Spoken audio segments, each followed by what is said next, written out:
Hmm so continue carriage inward to carriage inward कितना amount भी बोलो भाई।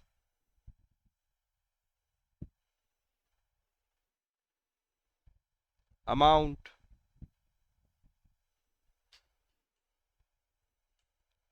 3000 है ना।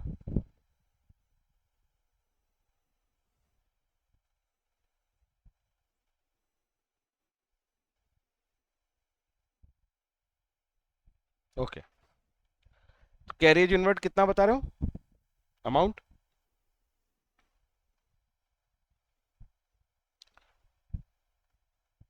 3000। आगे चलो आगे चलो। फ्रेट इनवर्ड भी तो है कैरिएज पे कैसे चले गए। फ्रेट इनवर्ड लाइन से चला करो बोला था। ओके ओके ठीक है 3000। तुम्हारी आवाज मेरे को बहुत लो क्यों आ रही है। हम्म आगे वेजेस एंड सैलरी ये मजेदार वर्ड है। क्या लगता है तुमको वेजेस एंड सैलरीज डायरेक्ट है या इनडायरेक्ट है। क्यों सैलरीज वेजेस पहले आ रहा है। वो डोमिनेंट कैरेक्टर बता रहा है वो वेजेस एंड सैलरी। और यही अगर सैलरीज एंड वेजेस होता ना तो हम उधर इनडायरेक्ट नहीं लेते। अकेला सैलरी होता तो कोई कंफ्यूजन ही नहीं है। अकेला सैलरीज हमेशा इनडायरेक्ट है अकेला वेजेस हमेशा डायरेक्ट है। अगर इनका कॉम्बिनेशन आ जाए तो देखो पहले क्या लिखा है वो कैरेक्टर बनाएगा। तो वेजेस एंड सैलरीज जो है वो यहाँ पे हम 4000 कर लेंगे। आगे चलो ओपनिंग स्टॉक वो तो लिख ही चुके हैं हम सबसे पहले लिखते हैं। Closing stock by closing stock. तो ये समझ में आ रहा है बाय क्लोजिंग स्टॉक लिखने का मतलब ये कि ओपनिंग में परचेज ऐड हुआ ये सब एक्सपेंस ऐड हुए और क्लोजिंग माइनस हो गया मतलब ये सब मिलके सीओजीएस बना रहे हैं केवल एक एलिमेंट ताकि हम सेल्स से उसको कंपेयर कर पाए। क्या ये बात समझ में आ रही है। हाँ या ना। अरे बोलो बोलो। हाँ अब इसको मैं यहाँ पे इंटरेस्टिंग चीज लिखी हुई है और ये बंदा कह रहा है कि ये क्वेश्चन करके आया है। Very good. जवाब देगा Aryan. Aryan closing stock was 88,000 at cost but NRV is 84,000। क्या किया तूने इसका।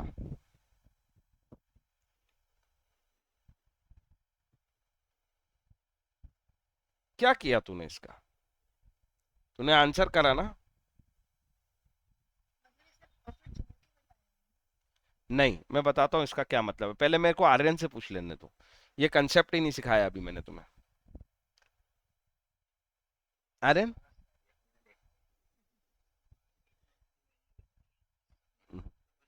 हाँ ये जो एनआरवी वर्ड होता है ना एनआरवी का फुल फॉर्म होता है नेट रियलाइजेबल वैल्यू। पहली बात तो इसको कभी स्मॉल में नहीं लिखना एनआरवी क्योंकि ये इनिशियल्स हैं ये तीन वर्ड के।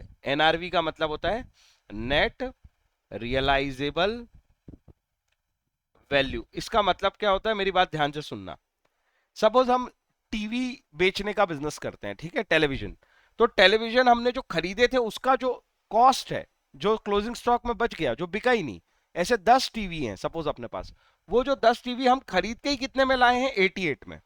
लेकिन आज बाजार में उस टीवी का भाव गिर गया है। बाजार में वो टीवी सस्ते हो गए हैं सस्ते हो गए इसलिए उनका भाव कितना हो गया 84,000। सीरियल समझ में आया क्या एनआरवी का क्या मतलब है। ऐसा होता है ना अपन ने कोई सामान अपन ने कोई स्टॉक खरीदा अपन बिजनेस करते हैं तो उसका भाव तब हाई था जब हमने खरीदा है वो क्लोजिंग में बचा है साल भर पहले खरीदा था। ईयर एंड तक आते आते उसके भाव गिर गए और इतने गिर गए कि वो वैल्यू कम हो गई। तो यहाँ पे यहाँ पे अकाउंटिंग प्रिंसिपल लगाते हैं। मैंने अभी तक थर्ड चैप्टर इसीलिए नहीं पढ़ाया था क्योंकि जब तक इनके काम नहीं पड़े ये दिमाग में सेट नहीं होते। अकाउंटिंग प्रिंसिपल्स अकाउंटिंग प्रिंसिपल एक अकाउंटिंग प्रिंसिपल है जिसका नाम है कंजर्वेटिज्म। कंजर्वेटिज्म तेरे को तो जरूरत नहीं पड़ी इसकी पर इन लोगों को स्कूल में इसकी जरूरत पड़ी है। और कुछ लोगों को तो मैंने सिखा भी दिया, जिन जिनको स्कूल में आने वाला था तब मैंने पढ़ाया है, तो मेरे से पढ़ के गए हैं दोनों लोग, आर्यन और लक्ष्य। बताओ जरा। कंजर्वेटिज्म, कंजर्वेटिज्म पढ़ा है मैंने। आर्यन तेरे को पढ़ाया नहीं कंजर्वेटिज्म? मेरे को तो याद है कि मैंने पढ़ाया। हाँ।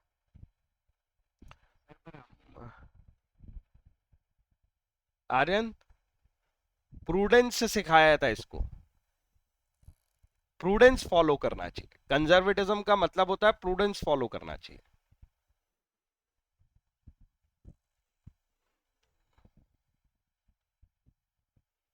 कंजर्वेटिव बिहेवियर रखो, समझदार बनो, that means anticipate losses but not profit. इस प्रिंसिपल के हिसाब से क्लोजिंग स्टॉक में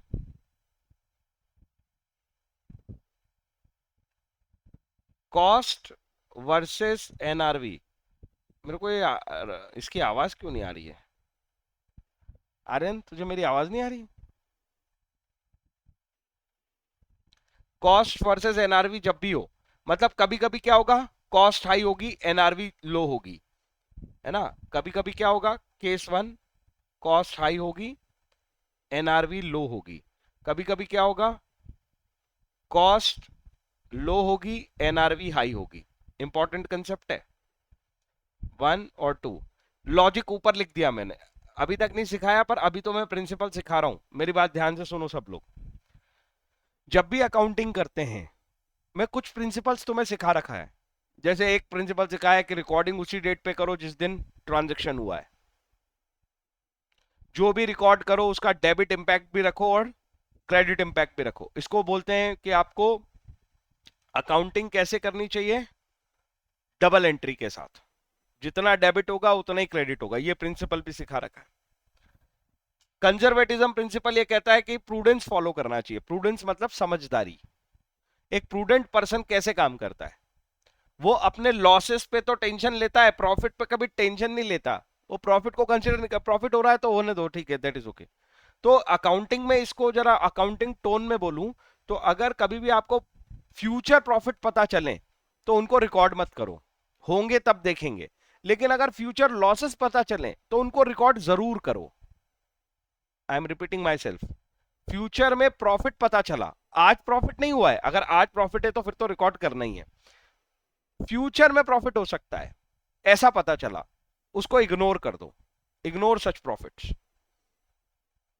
लेकिन अगर लॉस पता चला है फ्यूचर का, तो उसे आज से उसकी चिंता करना शुरू करो, उसको आज से रिकॉर्डिंग में ले लो। अब तुम मुझे बताओ, एक समझदार आदमी क्या करेगा? अगर कॉस्ट हाई है,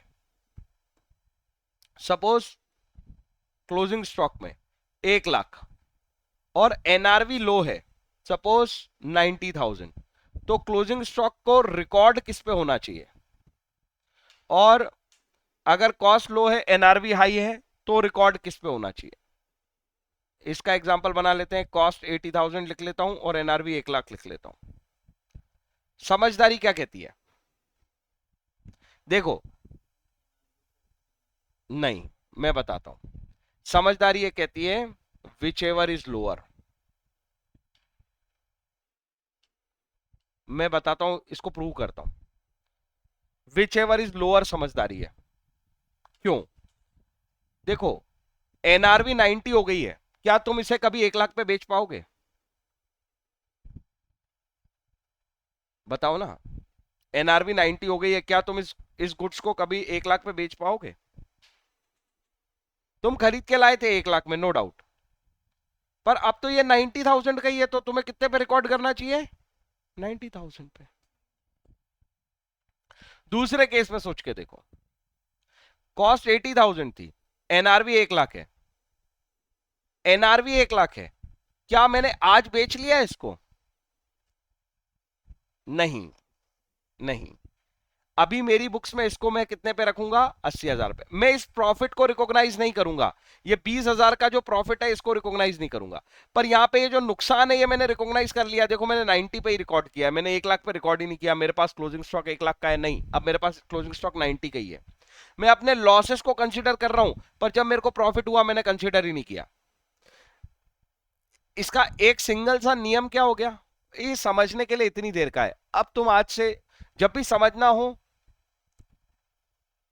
इस स्क्रीनशॉट को या ऐसा नोट बना के रख लो, उसको एक बार पढ़ लिया। अदरवाइज याद रखने के लिए या वन वन क्लिक में आंसर है इसका, विच एवर इज लोअर।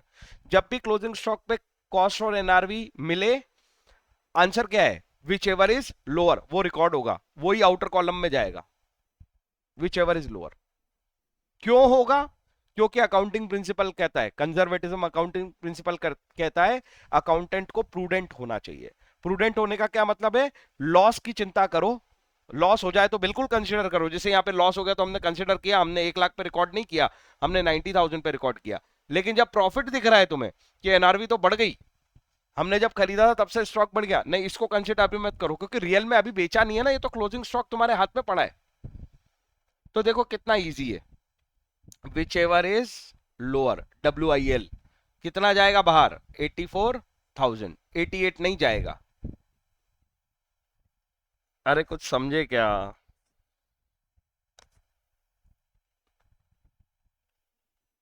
बाकी दोनों की आवाज नहीं आ रही मुझे। सेजल,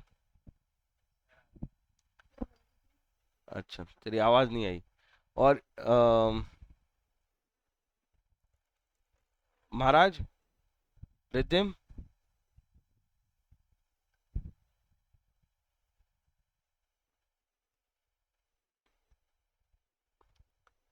बीच में आर्यन कहाँ गायब हो गया था, तेरी आवाज ही नहीं आ रही थी।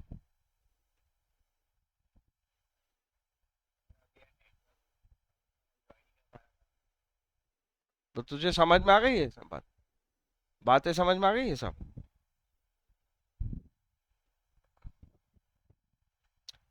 तो तूने ये सॉल्व कर लिया था और तेरे को ये प्रिंसिपल पता ही नहीं था।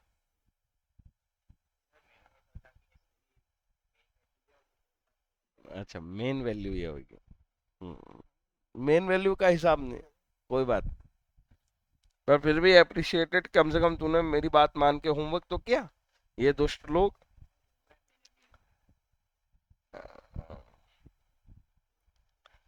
यहाँ बैठ के करने को नहीं बोला मैंने तेरे को, यहाँ बैठ के करने के लिए अब मैं देता हूँ ना तुझे, क्यों चिंता कर रहा है। चलो देखो, क्रेडिट साइड बढ़ी है कि डेबिट साइड बढ़ी है, मेरे हिसाब से सारे सारे पॉइंट कंसिडर हो गए हैं।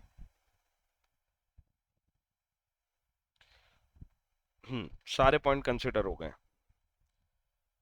करो टोटल,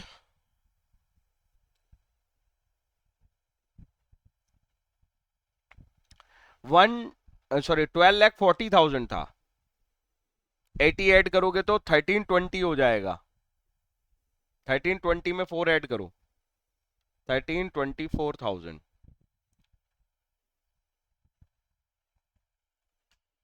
1324,000। इस साइड पे टोटल करते हैं कितना कितना आ रहा है, एग्जैक्ट आ रहा है। हाँ ठीक है, 3 3 6 4 10, 10 इसमें ऐड कर दो, 10 50, और 10 50 में 1 50 ऐड कर दो, 12 लाख, और 12 लाख इसमें से माइनस करेंगे तो 1,24,000। इजी फिगर्स हैं, टू ग्रॉस प्रॉफिट। हो गया क्वेश्चन। चलो बुक में एक सेकंड,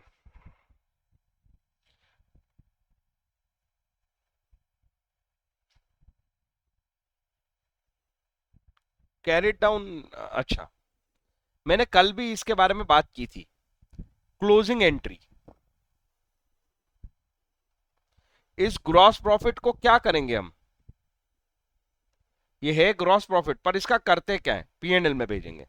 तो जब हम कहीं लेके जाते हैं उसको तो क्या कहते हैं, कैरिड डाउन, आगे लेके जाएंगे ना। हाँ P&L में ब्रॉट डाउन लिख देंगे।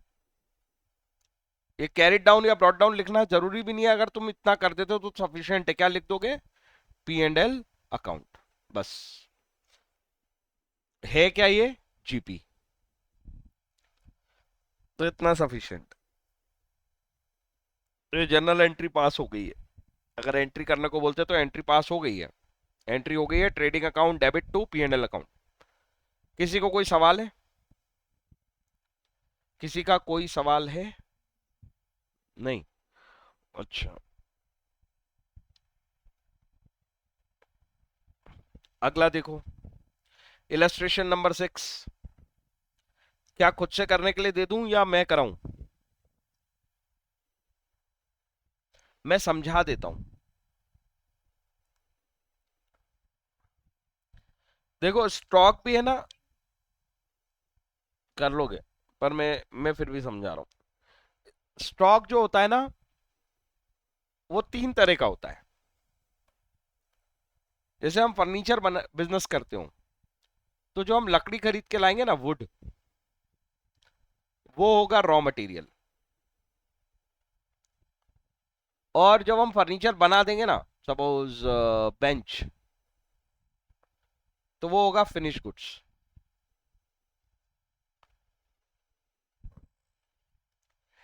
जब ये इन बिटवीन होगा ना, मतलब काम चल रहा है, तो वो कहलाता है वर्क इन प्रोग्रेस। तो स्टॉक की 3 स्टेजेस हो सकती हैं। तो मुझे बताओ 31 March that is last date पे जो मैन्युफैक्चरिंग वाली यूनिट्स हैं, देखो ट्रेडिंग यूनिट्स में तो सीधा सीधा एक ही स्टॉक होता है, फिनिश गुड्स। टीवी खरीदो, टीवी बेच दो। मोबाइल खरीदो, मोबाइल बेच दो। ये होते हैं ट्रेडर्स। जो मैन्युफैक्चरर होते हैं वो लाते हैं वुड, फिर उसको बनाते हैं बेंच, फिर बेचते हैं। उन लोगों के यहाँ पे कुछ होता है रॉ मटेरियल, कुछ हो सकता है WIP, और कुछ हो सकता है फिनिश गुड्स। हो कब? 31 मार्च को, लास्ट डेट पे स्टॉक की तीनों स्टेज उनके पास अवेलेबल हो। मैं बस नाम से तुम्हें इंट्रोड्यूस करा रहा हूं कि ये तीनों स्टॉक क्या होते हैं। क्या तुम्हें मेरी बात समझ में आई, हाँ या ना? अरे बोलो ना। जैसे सेल्स की 2 कैटेगरी है, कैश सेल और क्रेडिट सेल, वैसे ही मैं तुमसे कह रहा हूं कि स्टॉक की भी 3 कैटेगरी है। ओपनिंग, मतलब जैसे कोई भी स्टॉक हो, ओपनिंग या क्लोजिंग, वो हो सकता है वो रॉ मटेरियल हो, वो WIP हो, और वो फिनिश गुड्स हो। इसको शॉर्ट में बोलते हैं अपन, वर्क इन प्रोग्रेस को WIP। बोलो जी बोलो।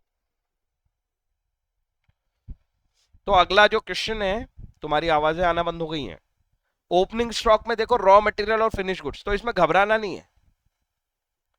ओपनिंग जैसे अभी मैंने ये हैंडल करना बताया था, परचेज, ऐसे परचेज, जैसे परचेज लिखा, फिर नीचे कैश और क्रेडिट परचेज लिख दिया, ऐसे ही लिख देंगे। यहाँ पे इसकी कैटेगरी है, तो ओपनिंग स्टॉक, और ओपनिंग स्टॉक के अंदर 2 एलिमेंट आ जाएंगे, एक रॉ मटेरियल और एक फिनिश गुड्स। हेलो, कुछ बोलो। आर्यन, सेजल, रिद्धिम, सबका नाम लेके पूछना पड़ता है। वैसे ही सेम हैंडलिंग, कोई अंतर नहीं, कोई दिक्कत। कुछ लोग क्या करते हैं, अच्छा ये जो तू पूछ रहा है कि सर इसको इनर कॉलम या आउटर कॉलम में करें, तो देखो कुछ लोग इसको क्या कहते हैं कि सर रॉ मटेरियल का स्टॉक हम अलग हैंडल करेंगे, इसका अलग हैंडल करेंगे, तो वो सीधे भी लिख देते हैं। इससे एग्जाम में कोई मार्क्स नहीं काटेगा तुम्हारे। ठीक है, तुम अगर इसे अंदर ऐड कर दो या बाहर अलग अलग लिख लो। ओके, यहां भी ऐसा कर लेते तो कोई ये 10,50,000 बनाना जरूरी नहीं था, लेकिन यहाँ पे रिटर्न माइनस करना पड़ता है ना, इसके लिए इसको इनर इनर कॉलम में ऐड करना जरूरी पड़ता है। लक्ष्य, पर्पस समझ में आ रहा है? हर चीज का पर्पस है। यहाँ पे कभी कभी क्या करना पड़ता है, परचेज रिटर्न माइनस करना पड़ता है, तो उसके लिए अपन को पूरी टोटल परचेज लगती है, क्योंकि रिटर्न तो कैश का भी होगा, क्रेडिट का भी होगा, हमें क्या पता किसका है। इसलिए इसका पर्पस था कि इसको इनर में ऐड किया मैंने। तो यहाँ पे अगर ऐसा पर्पस नहीं है तो you can write here also, and it is also, मतलब ये इक्विवेलेंट है, इसमें कोई दिक्कत नहीं। किसी को कोई डाउट है तो पूछो। ऐसा ही फिनिश गुड्स के साथ करना, यहाँ पे क्लोजिंग स्टॉक के साथ भी यही करना। तीनों नाम आ जाएंगे, जैसे इस क्वेश्चन में है, उसने लिखा है at the end of the concern period the stock at hand. Stock at hand मतलब हमारे हाथ में कितना स्टॉक बचा है, और यहाँ पे तीनों के स्टॉक बचे हैं, मतलब रॉ मटेरियल भी बचा है, WIP भी बचा है, और फिनिश गुड्स भी बचा है। बाकी डेटा तो सिंपल है, परचेज है, सेल्स है, रिटर्न है, दोनों के, परचेज के रिटर्न है, सेल्स के रिटर्न है, वेजेस है, फैक्ट्री एक्सपेंस है। फैक्ट्री एक्सपेंस को मैं पहले ही समझा चुका हूं तुम्हें, फैक्ट्री से रिलेटेड एक्सपेंस मतलब प्रोडक्शन से रिलेटेड एक्सपेंस। फ्रेट जो है वो इनवर्ड वाला भी है, आउटवर्ड वाला भी है, तो आउटवर्ड वाले को कंसिडर करेंगे, इनवर्ड वाले को भूल जाएंगे, राइट।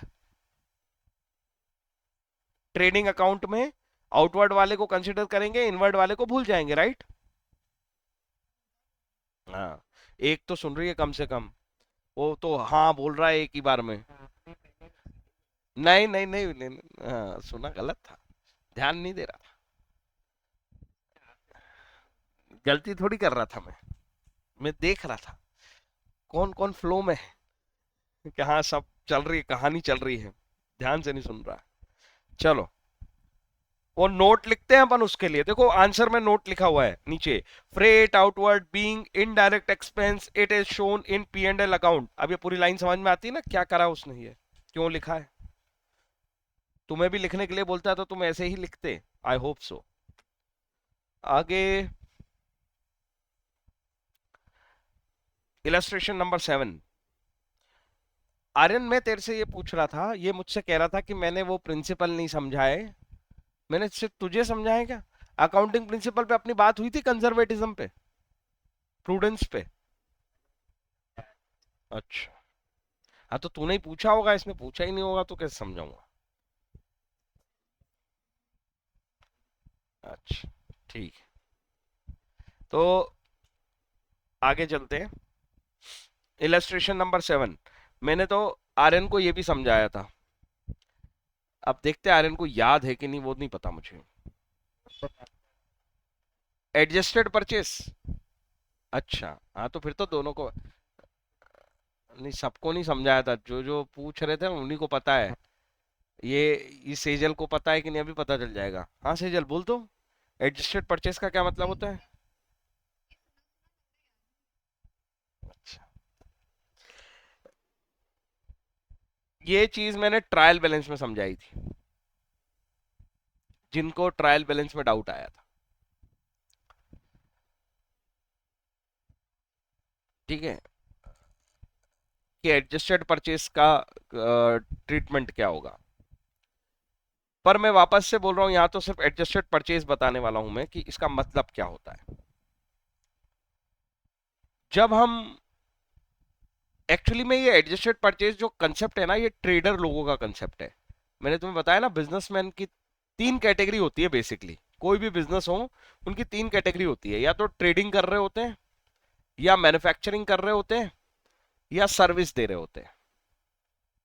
उसमें से जो ट्रेडिंग वाले होते हैं, ये लोग कौन होते हैं, ये बाय भी क्या करते हैं, फिनिश गुड्स, सेल भी क्या करते हैं, फिनिश गुड्स। ये जो मैन्युफैक्चरिंग वाले होते हैं, ये क्या कर रहे होते हैं, ये बाय कर रहे होते हैं रॉ मटेरियल, सेल कर रहे होते हैं फिनिश गुड्स। ये सर्विस वाले क्या होते हैं, क्या ये बाय कर रहे होते हैं गुड्स, ये गुड्स बाय ही नहीं करते, सेल भी नहीं करते। अरे इनका काम तो सर्विस से है ना,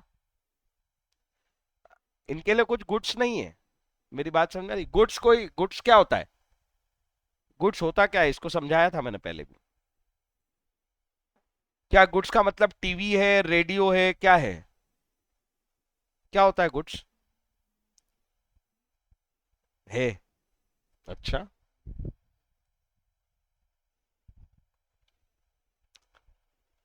जिस चीज का बिजनेस ऑपरेशन है तुम्हारा, वो है तुम्हारा गुड्स। मेरे पढ़ाने में गुड्स कुछ भी नहीं है कहीं गुड्स है। टेलीविजन बेचने वाले के लिए टेलीविजन गुड्स है ना, लेकिन एसी बेचने के वाले के लिए टेलीविजन गुड्स है क्या। उसकी दुकान पे केवल एसी बेचता है वो, उसने एक टीवी लगा रखा है अपने देखने वेखने के लिए, कोई ग्राहक भी आए देखे, दैट इज ओके। हॉस्पिटल में टीवी लगे हैं, रेलवे स्टेशन पे टीवी लगे हैं, क्या ये वो गुड्स है वहां पे, उन बिजनेस के लिए वो गुड्स नहीं है।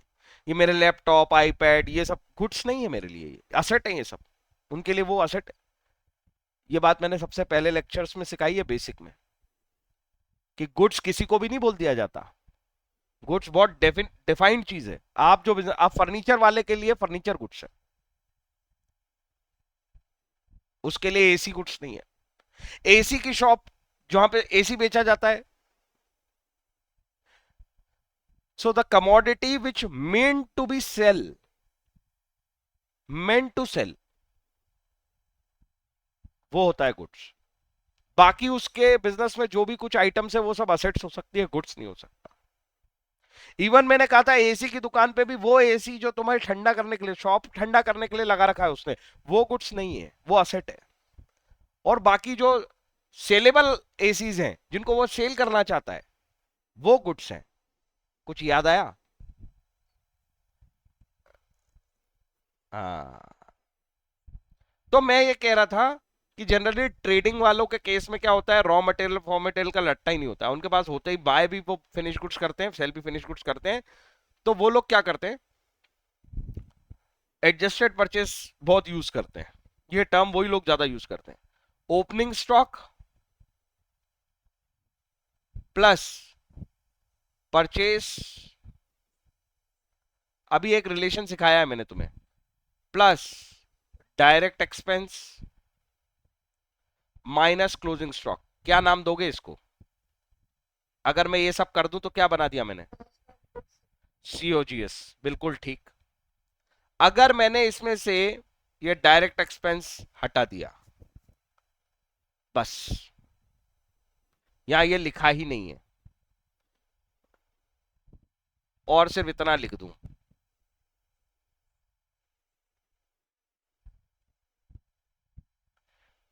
तो ये सीओजीएस की जगह कहलाता है, यस। अरे समझे क्या? ट्रेडिंग वाले इसको बहुत यूज करते हैं, बोले वो टीवी का अपने पास स्टॉक भी है, परचेज भी किया है और इतना बचा है, नेट क्या है नेट, बोले वो नेट इतना ही खरीदा है अपन ने, मतलब ये इस साल का, ये एडजस्टेड परचेज बना दिया उन्होंने, डायरेक्ट एक्सपेंस को छोड़ दिया उन्होंने बस सीओजीएस में से। तो ये जो क्वेश्चन है हमारा, इस क्वेश्चन में क्या हुआ, इलस्ट्रेशन नंबर 7 की बात कर रहा हूं मैं, उसने एडजस्टेड परचेज लिख दिया। मतलब ये 11 लाख रुपए का मतलब क्या है पता है? ओपनिंग स्टॉक, परचेज और क्लोजिंग स्टॉक तीनों एडजस्टमेंट हो चुके हैं।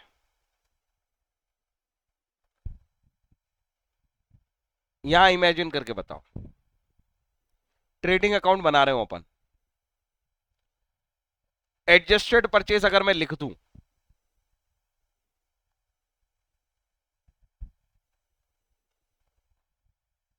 तो क्या मुझे ओपनिंग स्टॉक लिखना चाहिए, क्लोजिंग स्टॉक लिखना चाहिए, परचेज लिखना चाहिए?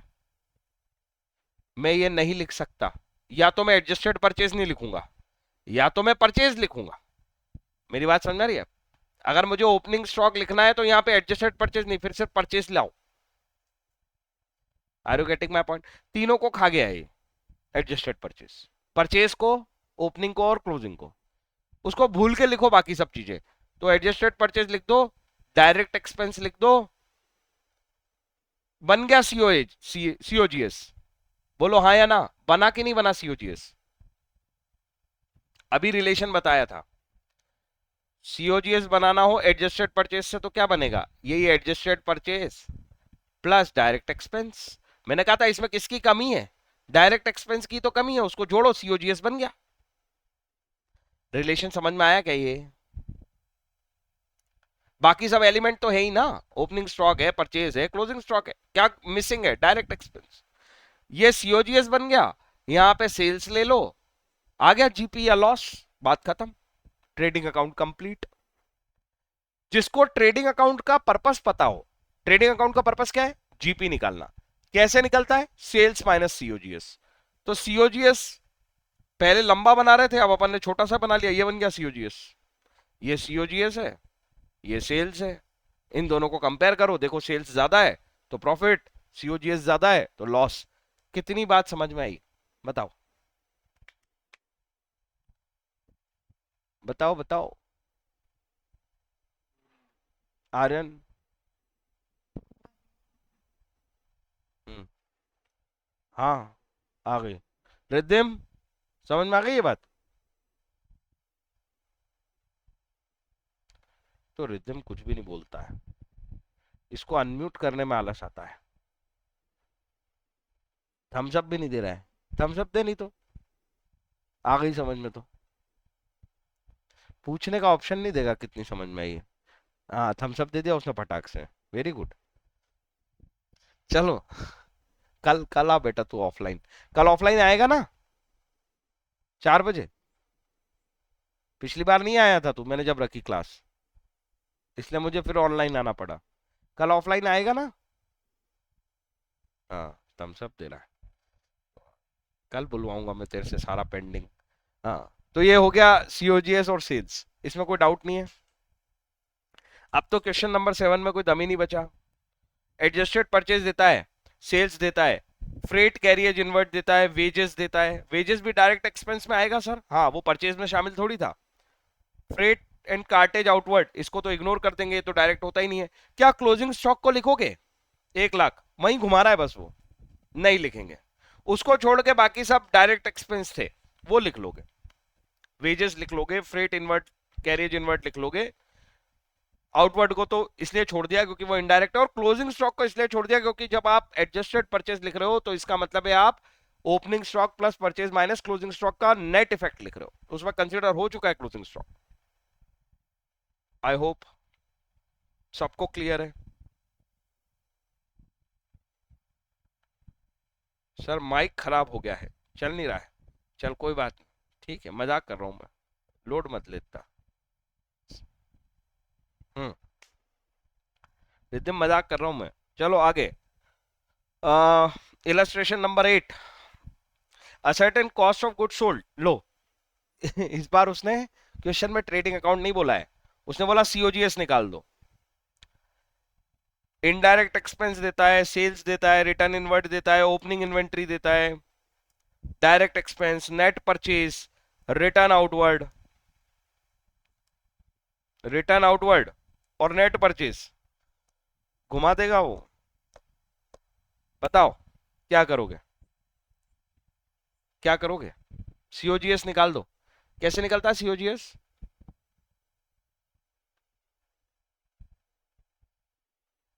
जवाब तुम ही लोगों को देने हैं।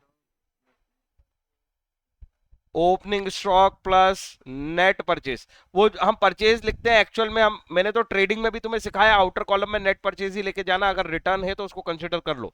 हाँ plus direct expense minus closing stock. क्या क्या पता है तुम्हें बताते जाओ और आंसर निकाल दो जल्दी से। क्वेश्चन देखो और वैल्यूज बताओ।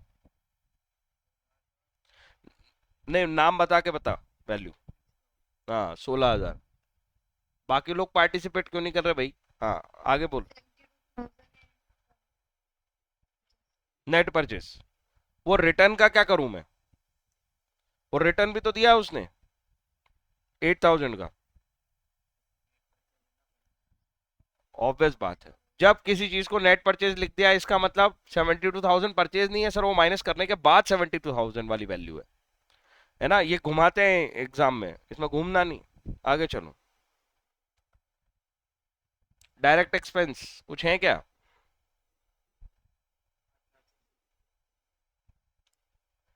पता है डायरेक्ट एक्सपेंस लिखने के बाद वो लिख देगा वेजेस, तो क्या ऐड करोगे? मेरा सवाल। फ्रेट इनवर्ड ऐड करोगे? नहीं, वो सब एग्जांपल्स है सर, ये कैटेगरी लिख दी है उसने सीधे, यहां पे भी उसने नेट करके लिख दिया है।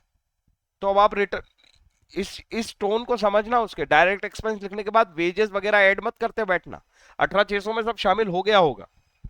अगर कोई छोटा मोटा इन्वर्ट इन्वर्ट दिख रहा है तो इग्नोर मार दो आप उसको, उसने तो डायरेक्ट एक्सपेंस ही बता दिया। क्लोजिंग स्टॉक है क्या? अरे बोलो ना, है कि नहीं है? हाँ बहुत स्लो साइकिल, तुम्हारा सबके साबुन स्लो है। चलो आंसर निकालें फटाफट। 70, 80, 90, 6, 2, 8 और 8, 16, 106, 106, 600, मैं 600, ठीक है, 20 माइनस कर दो, 86, 600, 8 माइनस कर दो, 78, 600, यही आ रहा है क्या? यस, तो ये हो गया सीओजीएस। ये चैप्टर तुमको अच्छा लग रहा है कि नहीं लग रहा है?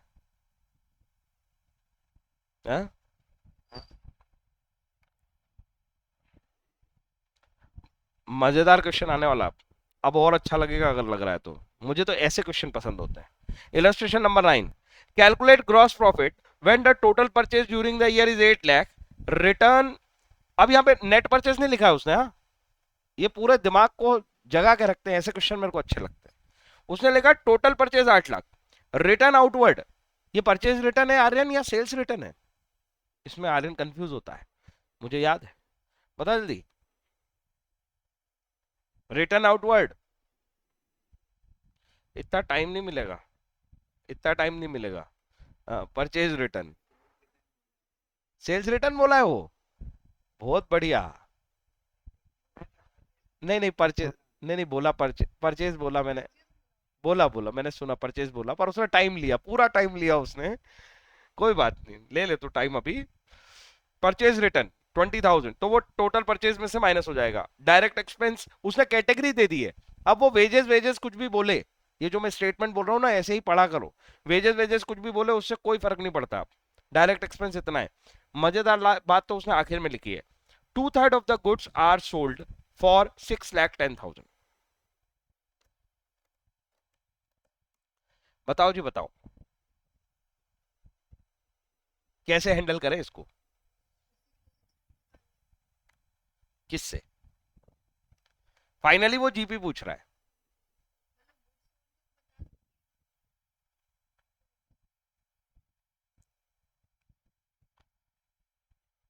दिक्कत तेरे को कुछ नहीं लग रही तो मुझे जीपी निकाल के बता दे। बता, मैं जीपी के लिए क्या लिखूं? न- पहले सेजल के हिसाब से करना शुरू करते हैं। सेजल, ये वैसे ही क्वेश्चन है तेरे जो वो लॉ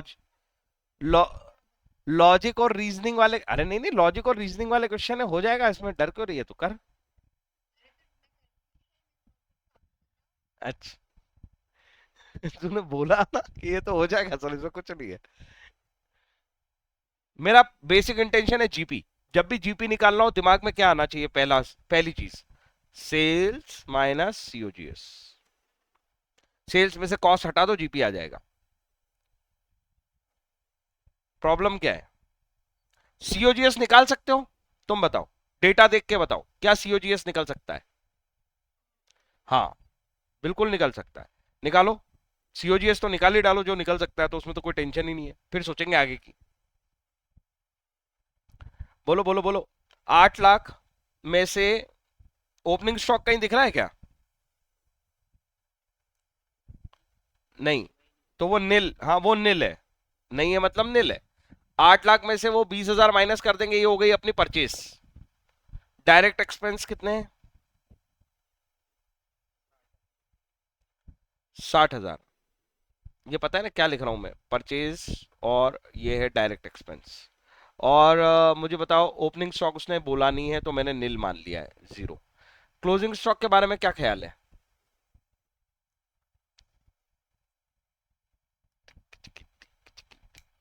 होगा कि नहीं होगा?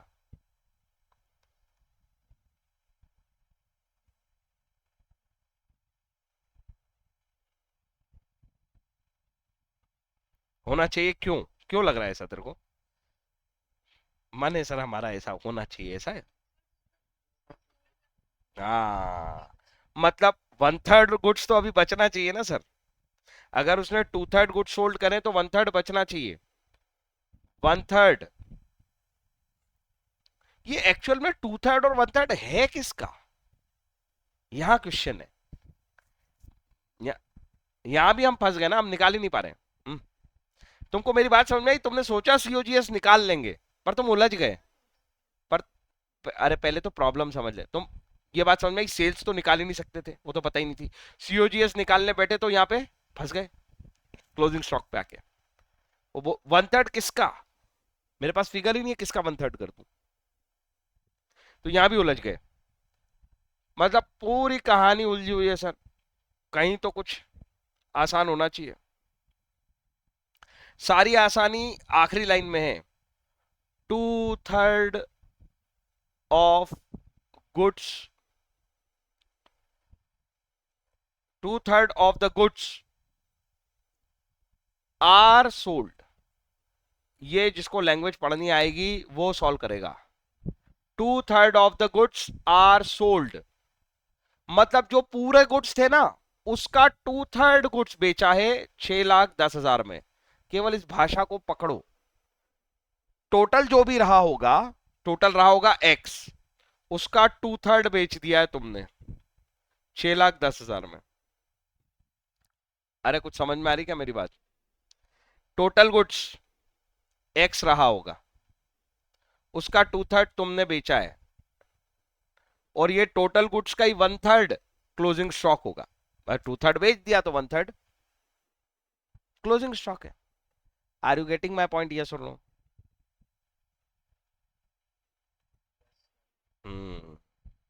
तो अब बताओ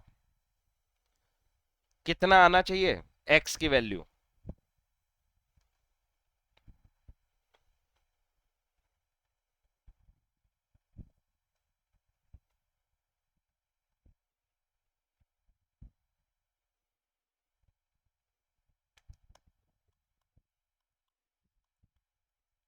किस किस की इच्छा हो रही है कि ऐसा कर दूं सर मैं?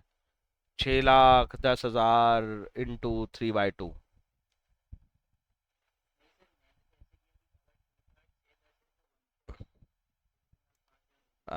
जो भी कर रहे हो सब गलत होता जाएगा, सब गलत होता जाएगा, क्योंकि तुम बेसिक कंसेप्ट भूल गए हो। तुम्हें याद है ये क्लोजिंग स्टॉक माइनस क्यों करते हैं अपन? याद है मैंने सिखाया था। हाँ, कॉस्ट पता चल सके, कॉस्ट पता चल सके। एक्चुअली कौन सी कॉस्ट होती है तुम्हारे पास अगर तुम क्लोजिंग स्टॉक माइनस ना करो तो?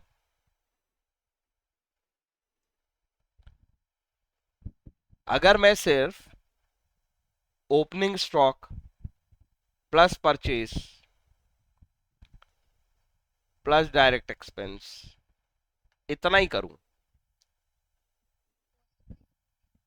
प्रोडक्शन कॉस्ट, मैंने नाम भी लिया था, तो मैं प्रूफ दिखाऊं? मैंने ऐसे लिखा था कि हमें प्रोडक्शन कॉस्ट से कंपेयर नहीं करना है सेल्स को, सीओजीएस से कंपेयर करना है, इसलिए मेरे को क्लोजिंग स्टॉक ओपनिंग स्टॉक का एडजस्टमेंट करना पड़ेगा। याद आया? ये देखो ये लिखी, दिखाइए। मुझे टोटल प्रोडक्शन कॉस्ट का इस्तेमाल नहीं करना है, मुझे सीओजीएस का इस्तेमाल करना है। इस वजह से मैं ओपनिंग स्टॉक और क्लोजिंग स्टॉक को एडजस्ट करता हूं। Hello hello hello.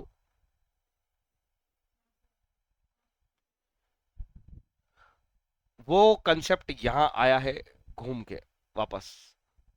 इस बार क्या हुआ, ओपनिंग स्टॉक तो उसने दिया ही नहीं, नील कर दिया। सिर्फ परचे ओपनिंग और क्लोजिंग के एडजस्टमेंट के बिना मैं इसको टोटल प्रोडक्शन कॉस्ट बोलूं, हाँ या ना? तुम बताओ।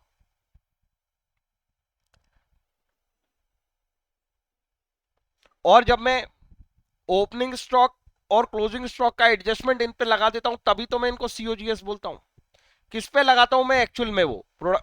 मैं प्रोडक्शन कॉस्ट पे ही तो ये एडजस्टमेंट लगाता हूं। इस नजरिए को समझो जरा, ये बहुत इंपॉर्टेंट है, आगे जाके भी काम आएगा। यहीं से सिखा के लाया था मैं, तुम्हें रिवाइज करा रहा हूं। मैंने ये एडजस्टमेंट ओपनिंग और क्लोजिंग का इसलिए बनाया था इस टोटल प्रोडक्शन कॉस्ट को, क्योंकि मेरा क्लोजिंग स्टॉक बच गया है और मैं सेल्स से कंपेयर कर रहा हूं प्रोडक्शन कॉस्ट को। ये तो कोई लॉजिक ही नहीं हुआ। प्रोडक्शन कॉस्ट को नहीं, सीओजीएस को कंपेयर किया जाना चाहिए सेल्स से। तो ओपनिंग स्टॉक और क्लोजिंग स्टॉक का अपन एडजस्टमेंट मारते थे। इस कंसेप्ट को समझना। तो यार यहां पे तो परचेज और प्रोडक्शन, परचेज और डायरेक्ट एक्सपेंस सीधे सीधे दे रखे हैं, तुमने अभी बताए मुझे। कितने कितने? वो माइनस करके ही बोलना, यहां हमने निकाल लिया था इसको। ये इसको अपन करेक्ट कर लेते हैं। करेक्ट मतलब अब समझ लिया ना हमने कि हमको किस चीज की जरूरत थी। ये लो, इसको मैं लिखूंगा production cost, purchase plus direct expense. ये जो वो बोल रहा है ना, 2/3 of the good sold at this price, इसका मतलब क्या है पता है? प्रोडक्शन कॉस्ट पे 2/3 गुड्स को हमने 6-10 में बेचा है।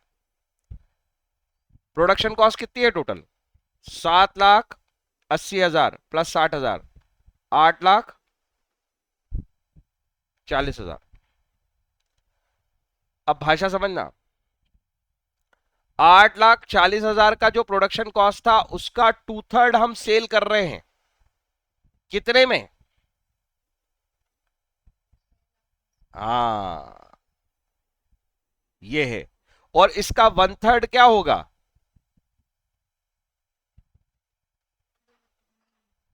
ये क्लोजिंग स्टॉक होगा।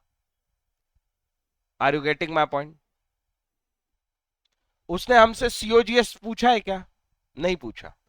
तुम चाहो तो सीओजीएस से सॉल्व कर लो, तुम चाहो तो बिना सीओजीएस के भी कर सकते हो आप, अगर तुम ये कंसेप्ट समझ गए हो। सीओजीएस 8,40,000 टोटल प्रोडक्शन कॉस्ट का 2/3 ही तो सीओजीएस है। कॉस्ट ऑफ गुड सोल्ड कितनी आएगी? 24, 280 इंटू 2, 28 का डबल। तुम जिसकी वैल्यू सीओजीएस 5,60,000 है, उसकी सेल्स वैल्यू कितनी में बेच रहे हो उसको? 6,10,000 में। तो जीपी कितना हो गया? यस, प्रॉफिट हो गया 50,000 का। ये था कंसेप्ट। मतलब कंसेप्ट से क्वेश्चन सॉल्व हुआ, बिन जिसको कंसेप्ट नहीं आएगा वो घूम जाएगा। कंसेप्ट क्या था? प्रोडक्शन कॉस्ट का कंसेप्ट आना चाहिए। परचेज प्लस डायरेक्ट एक्सपेंस, ये जो आप वैल्यू निकाल रहे हो ये प्रोडक्शन की है, और प्रोडक्शन का 2/3 बेचा जा रहा है, 1/3 क्लोजिंग स्टॉक है। अगर मैं यहाँ पे क्लोजिंग स्टॉक निकालने की कोशिश करूं, अगर वो क्वेश्चन में नहीं पूछा, उसने पूछ लेता बताओ क्लोजिंग स्टॉक कितना है, इसके दो तरीके हो सकते थे। या तो तुम ये बोलो 8,40 में से जब 5,60 का आपने बेच दिया,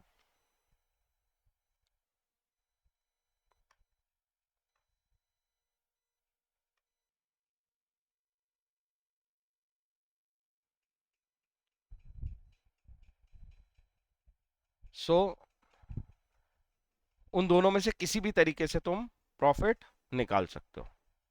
यहीं अपन इसको खत्म करते हैं, कल मिलते हैं 4 बजे।